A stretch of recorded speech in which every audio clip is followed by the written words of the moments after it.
Two bits of important information that I came across at the end of this video, and I want to talk about it really quick before we start. Now, in one of the articles with the Houston Chronicle, it states here that Vence initially told the inmate, that Maleah died in her sleep from the flu.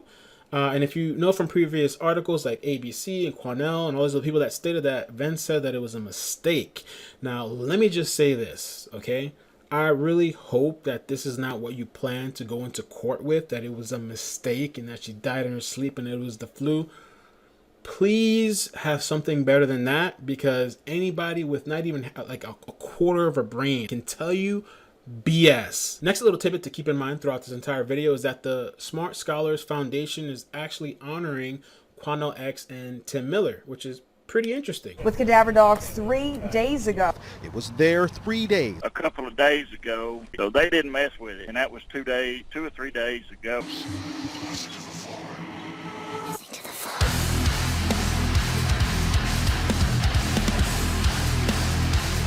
What's up? It's iCkEdMeL. How are you doing? We got a lot of things to get into, okay?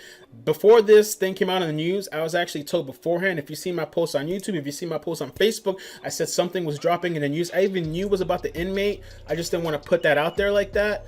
But let me just say that the mistress, the side chick, or whatever you want to call her, she has been on point so far, you know. She says she's been reporting things to the police. So what can I say about that? Now, this inmate situation is pretty interesting, and this whole entire time on my channel I've been hinting towards some things that I know with Quanell. A lot of people are questioning Quanell, and then you have some other people that say, well, you can't question him, and who cares, and he got the confession. Quanell is beyond question. We can't question him anymore for some people, right? For some people, justice for Maleah ends right there. Now, before we get into the articles and before we get into the video clips that I want to show you, I want to address one of the questions that I've seen asked a lot online since this article has come out. People are saying, how is it possible that Derion spoke to this guy? He's in solitary confinement. You know, people think, I guess, that he's like in some sort of basement and just no communication with lights off or something like that. What I've been told behind the scenes, what I've been told is that he's not in that kind of situation. He's in a regular jail cell, but he's under that like 23-hour lockdown where he comes out for 1 hour a day to do what he needs to do. But he's in a regular jail cell by himself. So that means people can still talk to him. They can communicate with him. I don't know if they have a guard outside of his thing, but they can walk by. Also in prison and jail, they have all these kind of communication methods.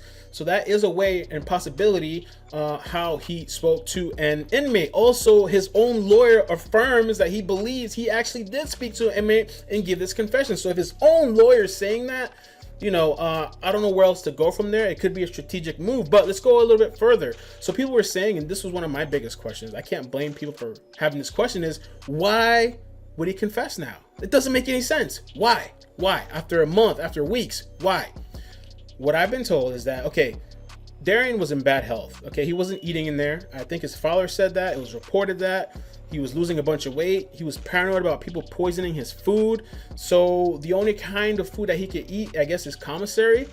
And this inmate, supposedly from what I hear, was giving him commissary and food and stuff like that. And this is supposedly how he got this information. Comment down below, because I have no idea. I don't know anything about prison life, jail life, whatever. You guys comment below. Is that a possibility? So people ask the question too, well, what's the point in Quanell doing this? What is the point? Well, I mean, there's a lot of things you got to think about, right? Motive. That's what I got to think about too. That's one of the first things people think about is motive. What's this inmate's motive, right? What's Derion's motive? You know, people are wondering about the mistress's side chick's motive, right? What's Quanell's motive, right? Behind all of this. It's a good question. Was the inmate doing this out of the good of his heart, or was he maybe doing this for something else? Comment down below and let me know what you think that is. Okay. The other thing too, what I was thinking is Quanell, okay, the inmates or jailmates or whatever, they're not known to be that credible. So when they have to come up into jury and talk to people and speak to them, the jury's going to look at an inmate. They're not going to have that much credibility. Versus Quanell, he seems to have some sort of credibility enough to the point where people believe this fantasy dream that he comes up with that his daughter told him, and people are like, yes, that's true. All right, so let me keep it serious. The inmate, David Chalfant, right? He says he reported this on the 26th to authorities. And according to him, they didn't do anything until the 31st. to his knowledge. You know what I'm saying? Obviously, I think from these other references, there were people out there that they sent to search for this. So apparently reporters reached out to HPD and they asked about this situation and they gave no comment, which I don't blame them. Okay, this is an ongoing investigation. Why would they admit to this? That's fine. I get that. But if you see in one of the previous clips that they questioned him and they about the whole Quanell confession, and they had no problem giving their own comment.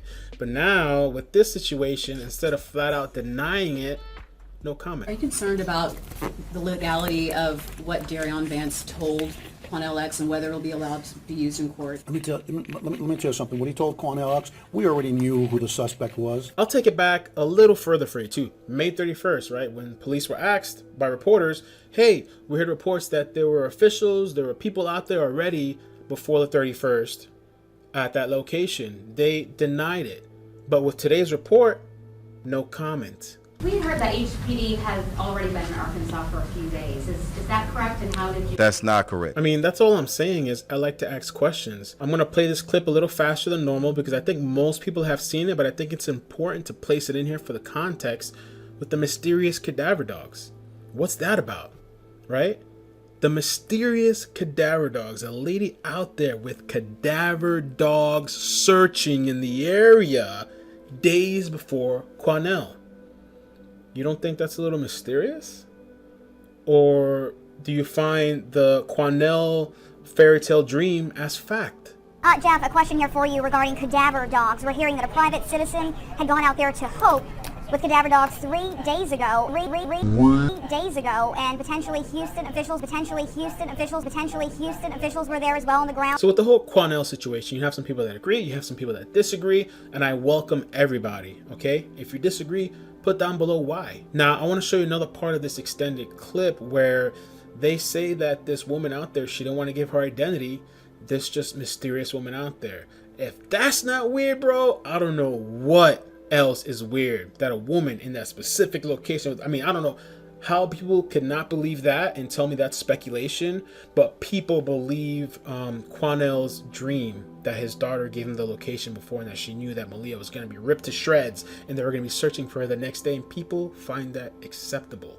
Can you tell us a little bit about how she got that information and what led her to go out to Hope with the cadaver dog? We'd actually have to speak with her again. I think she was a little reticent about telling her story at this point. We wanted to talk to her today. The next clip is just another soundbite with them talking about that 3 days ago they ran into the bag and stuff and they didn't do anything, and then after on Friday they ran and hit it with a mower or whatever. And you know, the question too is I've heard a lot of people that live in that area that have emailed me that told me they personally know about that area. I don't know if it's true, but they've said that that area gets cleaned by those crews once a week.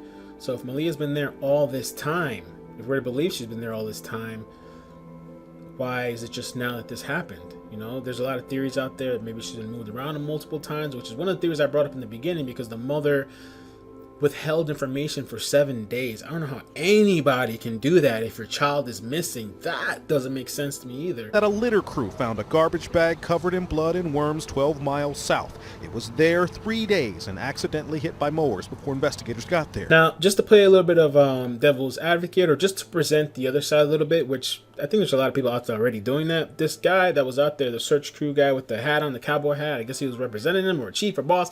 He said that a lot of times animals are tossed out there.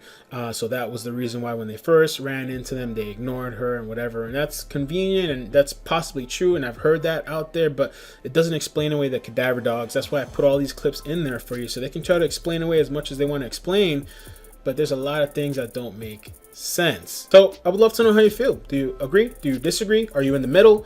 Does this matter? Maybe it doesn't matter. What do you think about the inmate? Do you think this is BS? What I really want to know too is the lawyer. He's saying that he has no reason to deny the inmate. Okay. Now, like I've said in one of the previous videos, I don't believe Derion's innocent. He's somehow involved in this. Now, to me, the lawyer saying that he has no reason to deny this or whatever, he's kind of saying too that he is culpable for something. So you guys comment down below. You let me know your thoughts. Was this a strategic move on the lawyer's part? Is it a desperate move? Does he know, well, this is out, the body was found, so now we got to try to make what's best of it, and they're going to try to move with this accident story, which, trust me, it's not going to work. If that's your plan, Oof, unless you plan on pointing fingers to other people involved. And if that's what's accurately reported from these people, because a lot of times the people report something else, good luck selling a jury on that. Seriously. Good luck. Have a good night and peace.